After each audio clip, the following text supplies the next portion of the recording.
مرحبا شباب، رجعت لكم من جديد بفلوق جديد بفيديو جديد. ان شاء الله يعجبكم. معاكم اخوكم عبد الرحيم فراح من قناة عربي جيمز. اليوم يا شباب حلقتنا عن السكين النارية والسكين المشنارية. هسه بنتعرف على السكين النارية والسكين المشنارية، بس تراقبوا الوضع. وهسه راح اورجيكم شو هي السكين المشنارية. طبعا شباب الكاميرا مش بساعدة ولا بشيلين، الكاميرا يعني مش بزيادة، ضعيفة. فان شاء الله عن قريب راح اجيب كاميرا جديدة ومنيحة للفلوقات، عشان اصير اصور فيها وانزل لكم كل يوم فلوق جديد. ان شاء الله يعجبكم الفلوقات اللي راح انزلها كل يوم. طبعا يا شباب انا تأخرت يمكن بحدود الخمس ايام عن التنزيل عشان النت خلص، فروحت على الشركة وجددت الاشتراك، وان شاء الله راح اصير كل يوم انزل فيديو جديد وان شاء الله يعجبكم. طبعا يا شباب فضلكم، فضل جهودكم، صار عندي 75 اشتراك. طبعا 75 اشتراك بالنسبة لواحد يعني له اسبوع عامل قناة، طبعا منيح، منيح جدا كمان. بفضلكم هذا الحكي صار، فشكرا لكم. هسه شباب راقبوا الوضع، بدي اروح اورجيكم شو هي السكين المشنارية. خلينا بالاول اروح اسوي شعراتي واجيب لكم السكين المشنارية واورجيكم التجربة كيف. راقبوا الوضع، يلا برجع لكم، سلام. رجعت لكم يا شباب وسويت شعرات زي ما انتم شايفين. هسه بدي اروح اتاكد، والله انا شوي، خليكم معاي قبل ما اورجيكم السكينة النارية.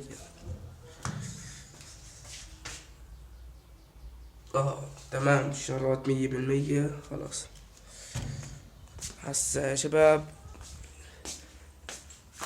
لما اورجيكم السكينة النارية ان شاء الله اليوم، طالما انه اليوم الخميس بدي الففكم، بدي الففكم اليوم. بدي اروح على وسط البلد بالليل ان شاء الله. على اكيد ان شاء الله راح اروح اليوم، فراح اخدكم معاي وراح اصور فلوق هناك وارجيكم شارع البلد كله. بدي اورجيكم البلد كله، وسط البلد ومجمع رغدان والمناطق اللي قريبة من هناك والمدرج الروماني والساحة الهاشمية طبعا. فانتوا يعني ضلكم تشاهدوا فيديوهاتي، وان شاء الله راح اصير انزل لكم فيديوهات حلوة. هسه شباب بدنا اورجيكم السكين النارية هاي، بس مش نارية، هاي سكين عادية. لهديك اليوم برضه صورت فيها. اللي ما شافش الفيديو تبع السكين النارية الاولاني تبع تقطيع الايفون 7، طبعا هو ما طلعش ايفون 7. هسه روحوا اذا انكم ما شفتوهاش روحوا شوفوه. بدي اروح حمي السكين هاي على النار وبرجع لكم. بدي اورجيكم التجربة الجديدة، بدي اورجيكم التجربة الجديدة وايش بدي اجربها، فخليكم معاي. يلا سلام شباب. كابس معاي على جوع صح. هسه بدي انزل على القويسمة، على منطقة القويسمة عنا بالاردن، وبدي اجيب من افخم محل بالقويسمة. راقبوا الوضع وبرجع لكم عشان احكي لكم عن السكين النارية وارجيكم التجربة كيف. سلام. فين شباب رحنا عند احسن مطعم بالاردن كلها، فتعالوا تفضلوا. لكم يا شباب من جديد. اليوم الجمعة 9/9/2017. فشباب مش راح اقدر اعمل السكين النارية اللي قلت لكم عنها اول، لان انا شفت شغلة الكل عملها والكل سواها. فيعني انا زاني بدي اعملها، راح اعملها على ايش يعني؟ بدي اعملها على كاسة، بدي اعملها على مي، اعملها على اي شيء. فالكل عملها، فانا متأكد انكم كلكم زكتوها هاي التجربة. فانا حبيت ان اكمل هذا الفيديو بدل من التجربة السكين النارية.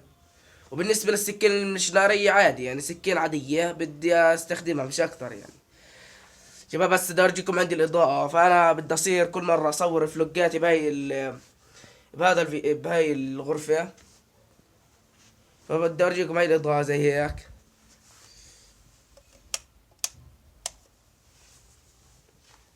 فضاء كافي يعني. بعدين اهم شي بنعتمد على الشمس.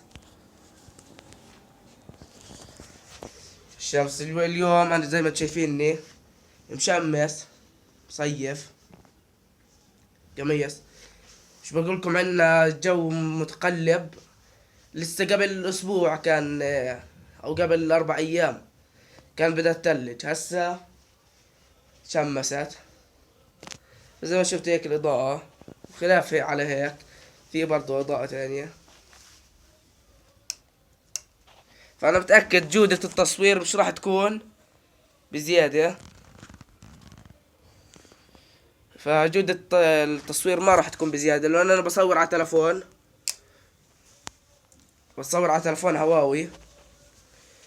فان شاء الله عن قريب راح اجيب كاميرا للفلوقات واصير اسوي فلوقات حلوة عشان تعجبكم واستمر باليوتيوب ان شاء الله. فاهم شي بالنسبة لي فيديوهات تعجبكم وان شاء الله راح اصير انزل كل يوم فيديو. شباب زي ما شفتوا انتو هيك هاي زي هيك بس. انا لما اجي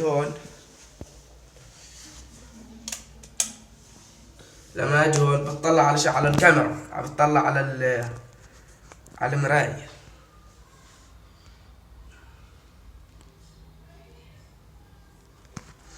زي ما شفتوا بس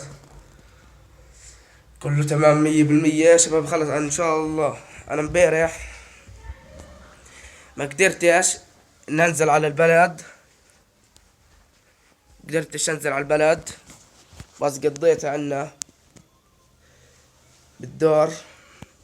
فان شاء الله راح اصير انزل فلوقات حلوة ومناطق مختلفة وراح اصير انزل كل مرة بمنطقة. فانتوا لا تنسوا الاشتراك ودعموني. شكرا لكم. مع السلامة.